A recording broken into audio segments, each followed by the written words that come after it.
এখন আমি মূল আলোচনাটা যাব, আপনারা একটু ঠান্ডা মাথায় কথাগুলি চিন্তা করবেন। মুরব্বীদের একটা ভাষা আমাদের বাংলাদেশে চলে যে সব শিয়ালের, আপনারা বলবেন সব শিয়ালের, সবাই বলে না সব শিয়ালের। এটা কেন বলে? চোরে চোরে মাসতুতু ভাই বা খালতো ভাই যেটাই বলেন, মিল আছে না নাই?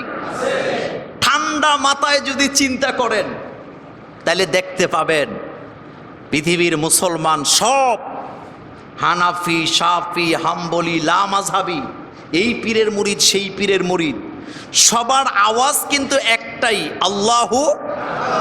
আবার এর বিরুদ্ধে যারা আছে আপনারা বিভিন্ন নাম দেন আর কি, হিন্দু বলেন, বৌদ্ধ বলেন, খ্রিস্টান বলেন, ইহুদি বলেন, নাসারা বলেন, ভিন্নভাবে বলেন, কিন্তু তাদের গোড়া কিন্তু একটা। ইসলামের বিরুদ্ধে যখন যায় তারা তখন সব এক হয়ে দাঁড়িয়ে যায়। আমি সামনে ব্যাখ্যা দেব, সামনে আসতেছি। জান্নাতে আমরা যেতে চাই। আমরা কোথায় যেতে চাই? জান্নাতে যেতে চাই। একটা লোক, তিনি নিজেকে মোমেন দাবি করেন, কিন্তু তার সামনেই অন্যায় হচ্ছে, তার সামনে জুলুম হচ্ছে, তার সামনে অনাচার হচ্ছে, কিন্তু তিনি কখনো প্রতিবাদ করেন না। রুমালের ঢাকনাটাও মাথা থেকে খুলেন না, কারণ খুললেই তাকে প্রতিবাদ করা লাগবে। ঢাকনা খুলেন না মানে তিনি কোনো দিকে তাকান না। আচ্ছা, আপনাদের কি মনে হয় লোকটা কি মোমেন? এত আসতে বললেন কেন? লোকটা কি মুমিন? আমি বলি নাই, রাসূল সাল্লাল্লাহু আলাইহি ওয়াসাল্লামের হাদিসগুলি নোট করবেন। আমি অনেকগুলি হাদিস আপনাদের জন্য এনেছি, কিন্তু সবগুলো হাদিস আমি বলতে পারবো না, আমি জানি। তারপরে আমি কিছু কথা বলে যাব। একজন মুমিন নিজেকে মুমিন দাবি করলেন, কিন্তু প্রতিবাদ করেন নাই, বুঝতে হবে তার ভিতরে ঈমান নাই। কারণ মুমিন কখনো অন্যায়ের প্রতিবাদ করা ছাড়া থাকতে,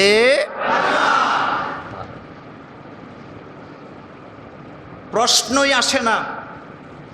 আর কোনো ক্ষমতা নাই, রিক্সা চালায়া খায়, তার হাতে লাঠি নাই, গায়ে শক্তি নাই, সামাজিক আধিপত্য নাই, কিন্তু তার জন্য প্রতিবাদের ভাষা খোলা রেখেছেন কে?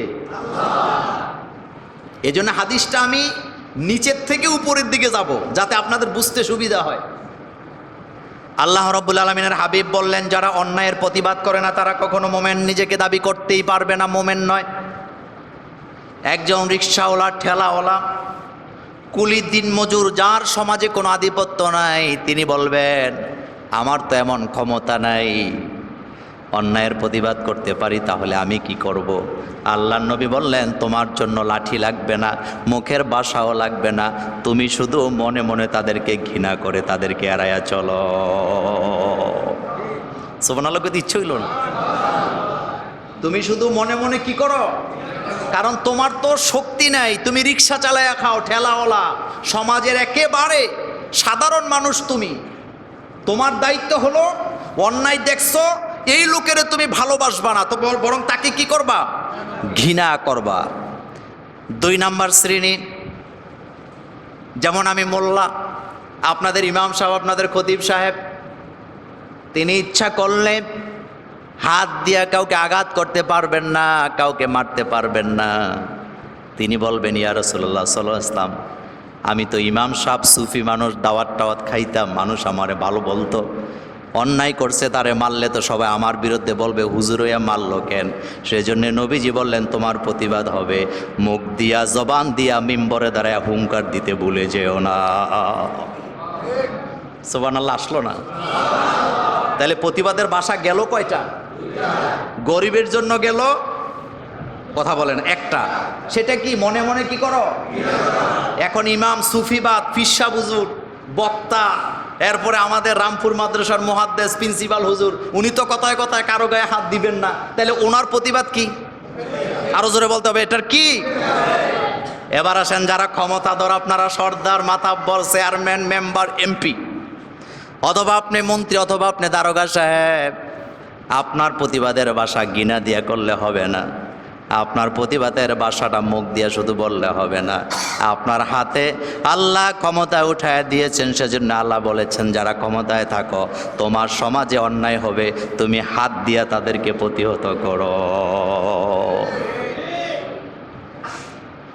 একজন দারোগা সাহেব, সে যদি আইয়া কয় তোর একটা সুমা দেয় আর চুরি করিচ্ছা, এটা মানাইবো?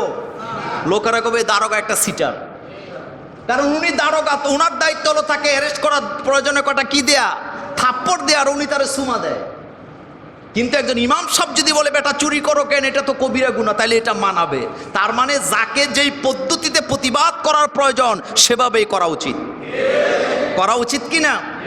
এবার হাদিস দেখে নেন, আবু সাইদ খুদরি রাদিয়াল্লাহু তাআলা আনহু কল ক্বালা রাসূলুল্লাহ সাল্লাল্লাহু আলাইহি ওয়াসাল্লাম মান রাআ মিনকুম মুনকারান, আল্লাহর নবী বললেন, তোমাদের মধ্যে কেউ যখন দেখো কোনো অন্যায় হচ্ছে, জুলুম হচ্ছে, অপরাধ হচ্ছে, ফালিয়ুগাইয়ির বিয়াদিহি, তোমাদের দায়িত্ব হলো তোমরা হাত দিয়া বাধা দাও। এই হাত দিয়া বাধাটা দিবেন তারা যাদের হাতে ক্ষমতা আছে। যাদের হাতে কি আছে? ক্ষমতা আছে। ওসি সাহেবের হাতে ক্ষমতা, আর খতিব সাহেবের, এই তো বুঝে গেছেন আপনারা, এইবার মজা পাইলাম। তাহলে ওসি সাহেবের ক্ষমতা কোন জায়গায়? তাহলে উনি বাধা দিবে কি দিয়া? কিন্তু বক্তা সাহেবের আর খতিব সাহেবের ক্ষমতা কোন জায়গায়? এই জন্য তিনি বাধা দিবেন কি দিয়া? কিন্তু যারা হত দরিদ্র একেবারে খেটে খাওয়া মানুষ, তাদের ক্ষমতা কোন জায়গায়? এই জন্য তারা বাধা দিবে কি দিয়ে? এটার নাম মোমেন। অনেকে কয় আমি গরিব, কিচ্ছু করার নাই। আরে ভাই, করার নাই, তারে ঘৃণা করেন, তার সাথে সম্পর্ক রাখবেন না। এই কথাটাই নবীজি বললেন, ফালিয়ুগাইয়ির বিয়াদিহি, হাত দিয়ে বাধা দিলাম। ফা ইল্লাম ইয়াস্তাতি ফা বিলিসানি, হাতের ক্ষমতা তোমার নাই, কিন্তু জবানের ক্ষমতা তো আছে, বলতে তো পারো। বলতেও চায় না এমন ডাকাত মার্কা মুসলমান আছে না নাই? সমাজে অন্যায় হয়, উনি কয় না, ওনার বাতিজারা করে, সেই জন্যে। রাগ করতেছেন কথায়? এরকম নাই? কিছু সর্দার আছে কথা বলে না, বলবে কিভাবে? নিজের লোকেরাই তো অন্যায়গুলো করতেছে, চুরি ডাকাতি অবিচার ব্যভিচার, এলাকায় যা হইতেছে সব ওনার গোষ্ঠীর লোকেরা করে। এরপরে উনি বড় সর্দার, কারণ টাকাও আছে, মালও আছে, ক্ষমতাও কি আমার কথাই কয় গোষ্ঠীর জোর ছাড়া তো কোনো কিছু করা যায় না। রাসূল সাল্লাল্লাহু আলাইহি ওয়াসাল্লাম বললেন, ফা ইল্লাম ইয়াস্তাতি ফা বিলিসানিহি, হাত দিয়ে পারো না, জবান দিয়ে বাধা দাও। ফা ইল্লাম ইয়াস্তাতি ফা বি কালবিহি, এটাও নাই। তাহলে মনে মনে মনে মনে তাকে ঘৃণা করা, এটা কি আর কেউ দেখবে? কিন্তু এটা দেখবেন কে? আল্লাহ দেখছেন আপনার অন্তরেরটা। কিন্তু এরপরে আল্লাহ পাক বললেন, খবরদার, পার্থক্য আছে, ওয়াযালিকা আদআফুল ঈমান, তবে তুমি হাত দিয়া বাধা দেওয়ার মধ্যে যে সওয়াব পাওয়া যায়, জবান দিয়া বাধা দেওয়ার মধ্যে যে সওয়াব পাওয়া যায়, মনে করো না ঘৃণা করলো এতটা সওয়াব হবে। কারণ যিনি হাত দিয়া আর যিনি জবান দিয়া বাধা দিয়েছেন, তোমার চাইতে 1000 গুণ ভূমিকা তিনি বেশি রেখেছে। রাখছে না? কথা বলেন না কেন? রাখছে কি না? ক্ষমতা। এই জন্যই আল্লাহ রাসূল বললেন, এটি সহিহ মুসলিমের 49 নম্বর হাদিস, রাসূল সাল্লাল্লাহু আলাইহি ওয়াসাল্লাম বললেন, প্রতিবাদ তোমাকে করতেই হবে। আমার বক্তব্যের মধ্যে আল্লাহর হস্তে কেউ রাজনীতি খুঁজবেন না, কারণ আমি রাজনীতির প্রতিনিধিত্ব করার জন্য এখানে আসি নাই। আমি শুধু একটা কথা বলি, ঠান্ডা মাথায় চিন্তা করবেন, বিষোদ্গার করার জন্য নয়। আজকে বাংলাদেশ নয়, সারা পৃথিবীর মুসলমানগুলি সজাগ হয়েছেন মুহাম্মদ সাল্লাল্লাহু আলাইহি ওয়াসাল্লামকে গালি দেওয়ার কারণে। কথা ঠিক কিনা? আচ্ছা, আপনারা বলেন তো, মুহাম্মদ সাল্লাল্লাহু আলাইহি ওয়াসাল্লাম তিনি কি শুধু বাংলাদেশের নবী? তিনি কি শুধু পাকিস্তানের নবী? তিনি কি শুধু সৌদি আরবের নবী? তিনি কি শুধু তুরস্কের নবী? তিনি কি নবী? বিশ্ব নবী। তিনি কি নবী? আচ্ছা, এবার বাংলাদেশে আসেন, মুহাম্মদ সাল্লাল্লাহু আলাইহি ওয়াসাল্লাম তিনি কি শুধু চরমনাইদের নবী? তিনি কি শুধু হেফাজতের নবী?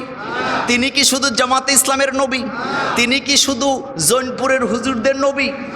তিনি কি আওয়ামী লীগের নবী নন? তিনি কি বিএনপির নবী নন? তিনি কি জাতীয় পার্টির নবী নন?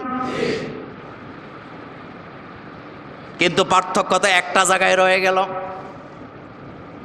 বিশ্ব নবীকে গালি দেওয়া হলো, বিশ্বনবীর বিরুদ্ধে প্রচার করা হলো, প্রসার করা হলো, কার্টুন বানানো হলো।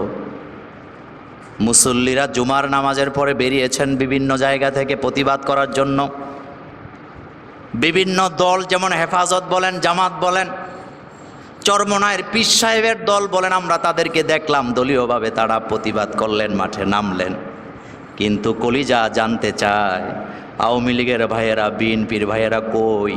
তোমাদেরও তো নবী ছিল, তোমরা কেন দলীয় কর্মসূচিতে সেটা রাখতে পারো নাই? তাইলে বোঝা গেছে তোমাদের ভালোবাসা আর আমাদের ভালোবাসার মধ্যে পার্থক্য আছে না নাই? কালকে সকালেই কইব যে মোবারক মোল্লা নাজিম আনছে। আল্লাহর কসম, রাজনীতিক খেলা আমি খেলছি না। তিনি কি আওয়ামী লীগের নবী ছিলেন না?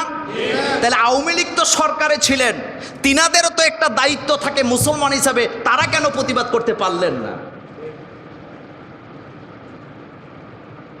তারা বলবে আমরা এসবে নাই, বিপদে পড়লে টেহা আছে, জিলাপি আছে, আর আপনারা আছেন 500 টাকার নোট হুজুরের পকেটে ঠেলা দিয়ে ঢুকাইয়া দেবো, একটু দোয়া করে দিবেন কেল্লা ফতে। ইসলাম কি আপনার কাছে কচু পাতার পানি মনে হয়? আজকে আমরা যারা মুসলমান, আমাদেরকে বলা হয় সাম্প্রদায়িক। আজকে আমরা যারা মুসলমান, আমাদেরকে গালি দেওয়া হয় আমরা নাকি সাম্প্রদায়িক উস্কানিমূলক কথা বলি। কিন্তু আপনি কি একবার খেয়াল করেছেন সাম্প্রদায়িক উস্কানি কারা দিচ্ছে? নোট করেন কথা।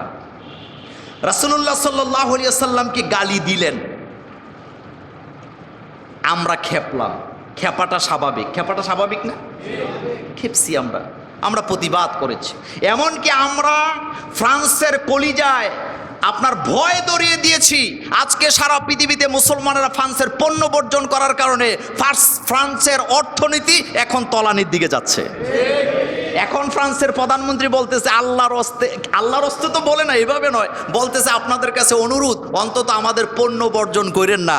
আর আমরা ঘোষণা দিয়েছি পৃথিবীর মুসলমান যদি ফ্রান্সের পণ্য বর্জন করে, কয়দিন পরে ভিক্ষার ঝুলি নিয়ে নামতে হবে। কারণ পৃথিবীর অমুসলিমেরা, হিন্দু, খ্রিস্টান, বৌদ্ধ, তারা যে বেঁচে আছে, তারা যে আকাশ থেকে সূর্যের তাপ পাচ্ছেন, অক্সিজেন পাচ্ছেন, এগুলি মুহাম্মদ সাল্লাল্লাহু আলাইহি ওয়াসাল্লামের উম্মতের খাতিরে পাচ্ছেন। কারণ মুহাম্মদ সাল্লাল্লাহু আলাইহি ওয়াসাল্লামের উম্মত যখন থাকবে না, এই পৃথিবীটা আর আল্লাহ রাখবেন? আপনাদের কি মনে হয় রাখবেন?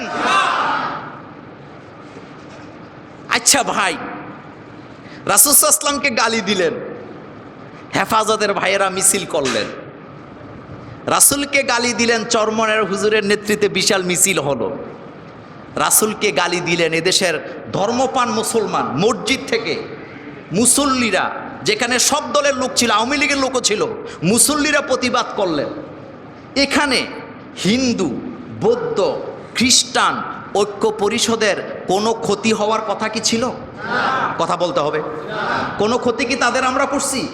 হেফাজত থেকে কি তাদেরকে কোনো গালি দেওয়া হয়েছিল? এখন আমরা প্রতিবাদ মিছিল করলাম ফ্রান্সের বিরুদ্ধে, ফ্রান্সের প্রেসিডেন্ট কি নাম, ম্যাক্রোর বিরুদ্ধে। কিন্তু বাংলাদেশে 90% মুসলমানের দেশে এই প্রতিবাদের কারণে হিন্দু, বৌদ্ধ, খ্রিস্টান ঐক্য পরিষদ মাঠে নেমে মিছিল করে তারা ঘোষণা দিয়েছেন হেফাজতের গালে গালে জুতা মারো তালে তালে, তারপরে চরমনায়ের পীর সাহেবের গালে গালে জুতা মারো তালে তালে। তাহলে আপনারা বলেন, আমরা তো তাদেরকে গালি দেই নাই, আমরা গালি দিছি কাদেরকে? এবং আমরা নিজের থেকে দেই নাই, আমাদের নবীকে গালি দিয়েছেন সেজন্য আমরা গালি দিয়েছি। তাহলে হিন্দু, বৌদ্ধ ঐক্য পরিষদ, তারপরে খ্রিস্টান ঐক্য পরিষদ, তারা আমাদের বিরুদ্ধে জুতা মিছিল করলেন। তার কারণ কি? ভিতরে কিছু ডালমে কুচ কালো আছে না নাই?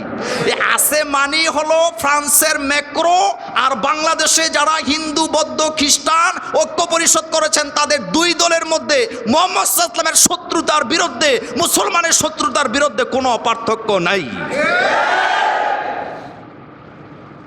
নতুবা তারা খেপলো কেন?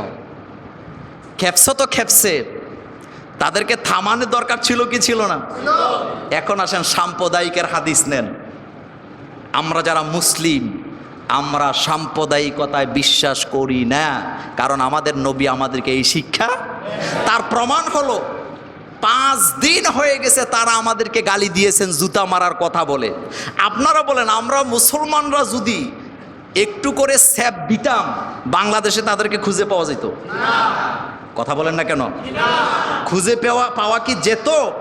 কিন্তু কোথাও কি আমরা একটা পিঁপড়া মেরেছি? আমরা কি তাদেরকে কোথাও কোনো ক্ষতি করেছি? কেন করি নাই? করি নাই এই কারণে, কারণ ইসলাম শান্তির ধর্ম, ইসলাম সাম্প্রদায়িক উস্কানিকে সমর্থন করে না। হাদিস নোট করেন, বিশ্বনবীর হাদিস সাম্প্রদায়িকতার ব্যাপারে নবীজি কি বলে গেছেন। আজকে যারা আমাদেরকে সাম্প্রদায়িক বলে গালি দেয়, যারা আমাদেরকে জঙ্গি বানাতে চান, তাদের ব্যাপারে সতর্কবাণী হচ্ছে। রাসূলুল্লাহ সাল্লাল্লাহু আলাইহি ওয়াসাল্লাম সুনানে আবু দাউদের 5121 নম্বর হাদিসে বলেছেন, ক্বালা রাসূলুল্লাহ সাল্লাল্লাহু আলাইহি ওয়াসাল্লাম লাইসা মিন্না মান দাআ ইলা আসাবিয়াতিন, যারা সাম্প্রদায়িকতায় বিশ্বাস করে তারা আমি নবীর উম্মত হতে পারে না। লাইসা মিন্না মান দাআ ইলা আসাবিয়াতি, যারা সাম্প্রদায়িক উস্কানিমূলক কথা বলে, সাম্প্রদায়িক বক্তব্য দেয়, তারা আমি মুহাম্মদ সাল্লাল্লাহু আলাইহি ওয়াসাল্লামের উম্মত হতে পারে না। এই কথা কি পৃথিবীর কেউ বলতে পারবে? কোন ধর্ম বলতে পেরেছেন? এই কথা বলতে পেরেছেন মুহাম্মাদুর সাল্লাল্লাহু আলাইহি ওয়াসাল্লাম। চিন্তা করেন, এখানেই হাদিস শেষ নয়, সামনে আরো আছে। এরপরে নবীজি বলেন ওয়ালাইসা মিন্না মান কাতালা আলা আসাবিয়াতিন, নবীজি বলেন সাম্প্রদায়িক দাঙ্গার কারণে যারা মানুষ হত্যা করে, খেয়াল করেন, সাম্প্রদায়িক দাঙ্গার কারণে যারা মানুষ মারে, তারাও আমি নবীর উম্মত হতে পারে না। এরপরে 3 নম্বরে নবীজি বললেন ওয়ালাইসা মিন্না মান মাতা আলা আসাবিয়াতিন, আল্লাহর নবী বললেন যারা সাম্প্রদায়িক দাঙ্গার কারণে নিজেরা দাঙ্গা ছড়ায়া দিয়া নিজেরাই মরে গিয়েছে, তারাও আমি বিশ্ব নবীর উম্মত হতে পারে না। নবীজি আমাদেরকে সাম্প্রদায়িকতা শিখান নাই, নবীজি আমাদেরকে ভ্রাতৃত্ব শিখিয়েছেন, নবীজি আমাদেরকে সম্পৃক্তি, প্রেম, ভালোবাসা শিখিয়েছেন, যার কারণে আমরা চুপ আছি, আমরা কোনো কথা বলি না।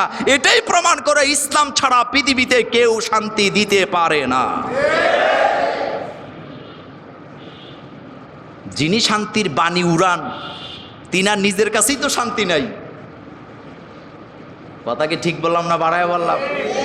আজকের পৃথিবীতে আমেরিকাকে বলা হয় গণতন্ত্রের একেবারে দ্বারক বাহক, কিন্তু দেখছেন তো গণতন্ত্রের নমুনা, কেউ কাউকে বিশ্বাস। এজন্য আমি বলি, পৃথিবীতে 2 প্রকার লোকেরা অবৈধভাবে মানুষ হত্যা করে। কয় প্রকার? এক প্রকার হচ্ছে যারা অবৈধভাবে ক্ষমতায় থাকতে চায়, তারা মানুষ হত্যা করে। আরেকটা হলো যারা অবৈধভাবে ক্ষমতায় যেতে চায়, তারাও মানুষ। আর রাসূল সাল্লাল্লাহু আলাইহি ওয়াসাল্লাম 1400 বছর আগে বলেছেন, মরো চাই মারো, সাম্প্রদায়িক উস্কানি আর দাঙ্গা লাগায় যদি মরো অথবা মারো, তুমি আমি মুহাম্মদ সাল্লাল্লাহু আলাইহি ওয়াসাল্লামের উম্মত হতে পারো না। সেই নবীর উম্মত আমরা। আমাদের মধ্যে ধৈর্য আছে না নাই?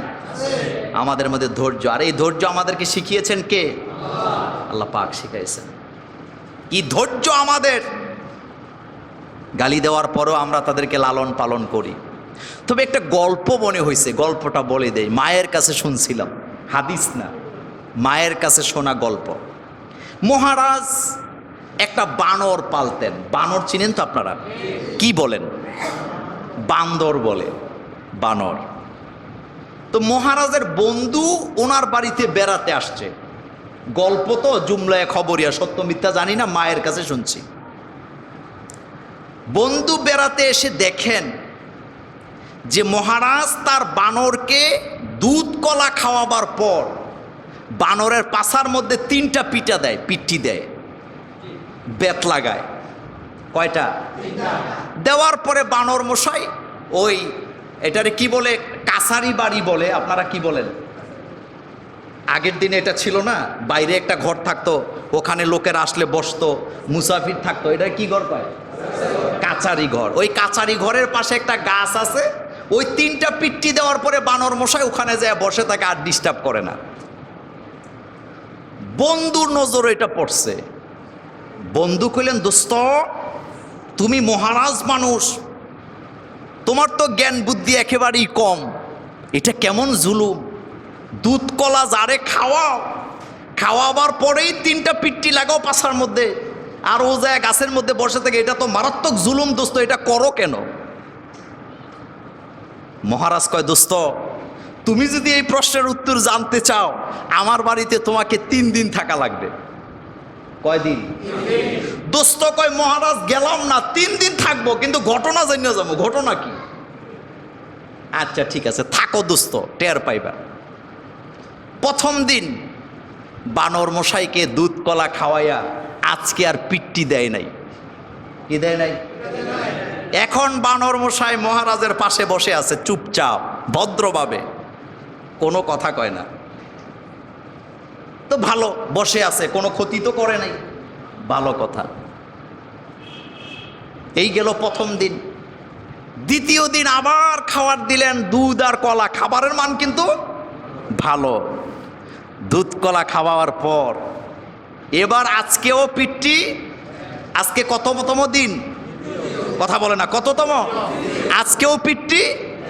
এখন বানর মশাই মহারাজের কোলে উঠে বসছে আজকে। তাইলে কোলে উঠে বসলো কততম দিনে?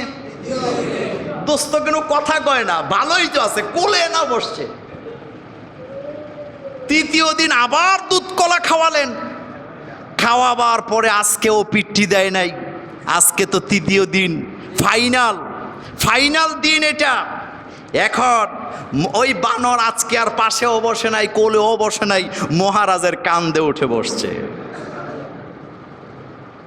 দোস্ত কয়, দোস্ত তোমারে তো আমি ভুল বুঝছিলাম, এ তো মারাত্মক অন্যায়। তাকে তুমি দুধ কলা খাওয়াও, সে প্রথম দিন পিট্টি দেও নাই বলে পাশে বসলো, ভালোই তো ছিল, কিন্তু আজকে তৃতীয় দিন তোমার কাঁধের উপরে উঠে বসে। এতদিনে বুঝলাম আসলে রহস্যটা কি। আমরা মোল্লারাজে মাঝে মধ্যে হুঙ্কার দেই, এটা শত্রুতামি করে দেই না। গত ১ যুগ ধরে আজকে ইসলামের শত্রুদেরকে লালন পালন করতে করতে দুধ কলা খাওয়াইতে খাওয়াইতে আমরা এমন পর্যায়ে নিয়ে গিয়েছি, বিশ্বনবীর বিরুদ্ধে, চরমনার পীরের বিরুদ্ধে, হেফাজতের পীরের বিরুদ্ধে তারা কথা বলতে আজকে সাহস পেয়ে গিয়েছে। আর এই সাহসটা দিছে কারা? আমরা দিছি। কারা দিছি? দুধ কলা খাওয়াইতে খাওয়াইতে খাওয়াইতে খাওয়াইতে এমন পর্যায়ে নিয়ে গিয়েছি। এই কথাগুলি সাম্প্রদায়িক নয়, কলিজায় আঘাত লাগে। আজকে মিডিয়া তত্ত্ব সন্ত্রাস চলছে। করোনা ভাইরাস বাংলাদেশে ঢুকেছেন কয় মাস হয়েছে? কয় মাস? প্রায় 7 মাসের উপরে চলে গেছে। কত চেষ্টা করছে যে নামাজের থাইকা, জুমার নামাজের থাইকা, মাহফিল থাইকা, রোজার ঈদের থাইকা, ঈদের নামাজের থাইকা করোনা ছড়ায়। আল্লাহর রহমতে একটা প্রমাণ তারা দিতে পারে নাই।